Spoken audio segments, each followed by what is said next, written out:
ఎందుకంటే విషయం ఏంటంటే ఇప్పుడు తిరుపతి అనేసరికి ఒక ఆధ్యాత్మిక ప్రదేశం, దాని మీద చాలా సెంటిమెంట్ ఉంటుంది. తిరుపతిలోని ఎక్కడైనా ఏదైనా చిన్నది అంటే మాంసాహారం ఎక్కడ దొరికినా, ఒక సిగరెట్ దొరికినా, లేకపోతే ఏదైనా మద్యపానానికి సంబంధించిన అంశాలు ఏమైనా దొరికినా కూడా భక్తుల మనోభావాలు దెబ్బతినే పరిస్థితులు ఉంటాయి. అటువంటి సిచ్యువేషన్స్లో ఒక అబద్ధపు ప్రచారాన్ని నిజం చేయడానికి వాళ్ళు చేస్తున్న ప్రయత్నాలు, సాక్షాత్తు ఇంతకుముందు ఆ తిరుమల తిరుపతి దేవస్థానం చైర్మన్ చేసిన వ్యక్తి బయటకు వచ్చి ఆ తిరుమల తిరుపతి దేవస్థానం తాలూకా ప్రాధాన్యత, దాని తాలూకా సెంటిమెంట్ తెలిసిన వ్యక్తిగా ఆయన అటువంటి కామెంట్స్ చేసేటప్పుడు ఆయన సెన్స్ పనిచేయాలి, చిత్తశుద్ధితో ఉండాలి. ఎందుకంటే ఇది దేవుడితో కూడుకున్న వ్యవహారం, దేవుడికి సంబంధించిన వ్యవహారం. ఇప్పుడు ఏదో మత సంబంధించిన ఘర్షణలు తీసుకురావాలి, ఎక్కడో law and order issues create అవ్వాలి కాబట్టి ఈ రకంగా మనం చేయటం. ఇంతకుముందు మీకు తెలుసు ఒక పింక్ డైమండ్ అని చెప్పి ఒక రకమైన దుష్ప్రచారం చేశారు. అరే అసలు పింక్ డైమండే లేదు అని చెప్పి ఆర్కియాలజీ డిపార్ట్మెంట్ వాళ్ళు కూడా బయటకు వచ్చి చెప్పే పరిస్థితి వచ్చింది. అంటే ఏదో రకంగా తిరుమల తిరుపతి దేవస్థానం అంటే ప్రజల సెంటిమెంట్, దాని మీద ఒక బురద చల్లితే గవర్నమెంట్కి చెడ్డ పేరు వస్తుంది, దానివల్ల పూలన మత ఘర్షణలు తీసుకురావచ్చు అని ఒక దురాలోచనతో వాళ్ళు చేస్తున్న కామెంట్స్ తప్పించి వీటిలో నిజం లేదు అని నిన్న నిజాలు ఈవో శ్యామలారావు గారు చాలా క్లియర్గా చెప్పారు. ఎంత దౌర్భాగ్యం అంటే అక్కడ ఈవెన్ ఆ గోశాలకి 2023 నుంచి విజిలెన్స్ అధికారులని కూడా లోపలికి రానివ్వని పరిస్థితి, అంటే లోపల ఏం జరుగుతుందో కూడా తెలియని పరిస్థితి.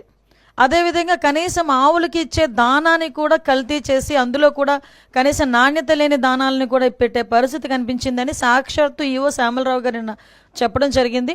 ఎవరైతే ఇలాంటి అసత్యపు ఆరోపణలు చేస్తున్నారో, అసత్యపు ఆరోపణలు చేసిన ప్రతి ఒక్కరి మీద కంపల్సరీగా చర్యలు ఉంటాయి. వీళ్ళు ఎలాగ మ్యానిపులేట్ చేస్తున్నారంటే మీకు ఒక ఎగ్జాంపుల్ చెప్తానండి.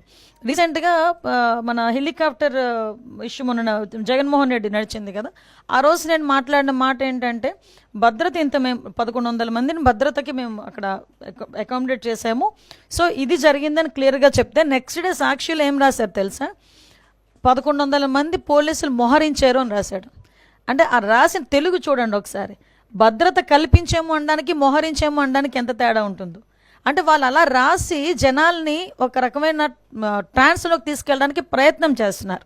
సో మీకు ఎగ్జాంపుల్కి ఇది చెప్పాను, వాళ్ళ మైండ్ సెట్, వాళ్ళ మైండ్ గేమ్ ఎలా ఉంటుందని చెప్పడానికి. మీరు ఇందాక మన రామారెడ్డి గారు చెప్పారు మత ఘర్షణలు తీసుకురావాలని ఏకైక లక్ష్యం. దానికి ఏం చేశారంటే పాపం పాస్టర్ ప్రవీణ్ పగడాల గారిని ఏదో రకంగా ఓన్ చేసుకుందామని చెప్పి ప్రయత్నం చేసి వాళ్ళ తాలూకా కొంతమంది మనుషుల్ని పాస్టర్గా క్రియేట్ చేసుకొని రకరకాలుగా వాళ్ళ మీద ఎంత అంటే ఒక పాస్టర్ నోట్ నుంచి కొన్ని పదాలు మనం వినం ఎట్టి పరిస్థితుల్లోని కూడా. అటువంటిది మేము పాస్టర్ ముసుగులో కొంతమంది బయటకు వచ్చి నోటుకు వచ్చినట్టు మాట్లాడారు. అయినా కూడా గవర్నమెంట్ చాలా నెమ్మదిగా ఉండి ఇట్టి పరిస్థితుల్లోని సమయం కోల్పోకుండా పోలీస్ డిపార్ట్మెంట్ వాళ్ళు కానీ మేము కానీ చాలా బ్యాలెన్స్డ్కి వెళ్ళాం. ఈ మధ్య కాలంలో జరిగిన సంఘటనలు మీకు తెలిసే ఉంటుంది. నరసన్నపేటలోని ఒక టెంపుల్ మీద వెళ్ళి జీసస్ వర్డ్స్ రాయించారు, ఒక చర్చ్ దగ్గరికి వెళ్ళి జై శ్రీరామ్ అని రాయించారు. అంటే ఇలాంటి సంఘటనలు చూస్తుండేటప్పుడు ఏదో విధంగా మత కల్లోహాలు తీసుకురావాలి, ఇక్కడ లా అండ్ ఆర్డర్ ఇష్యూస్ని క్రియేట్ చేయాలి అన్న ఒక దృక్పథం అన్నది చాలా క్లియర్గా కనిపిస్తుంది. ఇది నేను చాలా సందర్భాల్లో చెప్తానండి, ఒక క్రిమినల్ పాలిటిక్స్లో ఉంటే ఎటువంటి సంఘటనలు జరుగుతాయో అవే సంఘటనలు ఇప్పుడు వాళ్ళు చేయడానికి రెడీ అవుతున్నారు. బట్ మేమందరం చాలా ఫర్మ్గా ఉన్నామండి.